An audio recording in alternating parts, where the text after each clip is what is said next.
జిగ్నేష్ అనేటటువంటి వాడు ఇప్పుడు పోలీసులు అదుపులోకి తీసుకున్నారు. వీటిని గుజరాత్లో అదుపులో తీసుకున్నారు. ఎందుకయ్యా అంటే గౌతమ్ గంభీర్కి మొన్న మెయిల్ పంపించినటువంటి వాడు ఐఎస్ఐఎస్ అనేటటువంటి పేరుతో గౌతమ్ గంభీర్ని చంపేస్తానంటూ బెదిరిస్తూ మెయిల్ పంపించినటువంటి వాడు, 2 మెయిల్స్ పంపించినటువంటి వాడు.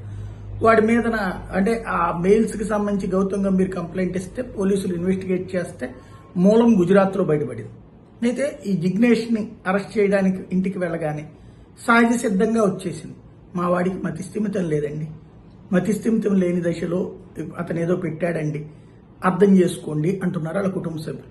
మతిస్థిమితం లేనోడికి మెయిల్ చేయడం వచ్చు, ఆ మెయిల్లో ఇట్లాంటి బెదిరించడం వచ్చు, అది కూడా ఐఎస్ఐఎస్ అనేటటువంటి సంస్థ పేరు వాడడం వచ్చు, ఐఎస్ఐఎస్ పాక్ అని. అంటే మరి మతిస్థిమితం జనాలకి లేదా, లేకపోతే మతిస్థిమితం లేకపోవడానికి తీవ్రవాద భావజాలం ఉంటే అది మతిస్థిమితం లేకపోవడమా? ఎవరైనా చంపేస్తాను, చంపేద్దాము, పాకిస్తాన్ ప్రేమిద్దాము, భారతదేశాన్ని ద్వేషిద్దాము అనేటటువంటి వాళ్ళని మతిస్థిమితం లేని వాళ్ళుగా చూసి వాళ్ళని వదిలిపెట్టేయాలనేటువంటి కొత్త కాన్సెప్ట్ అనేది అర్థం కావట్లేదు.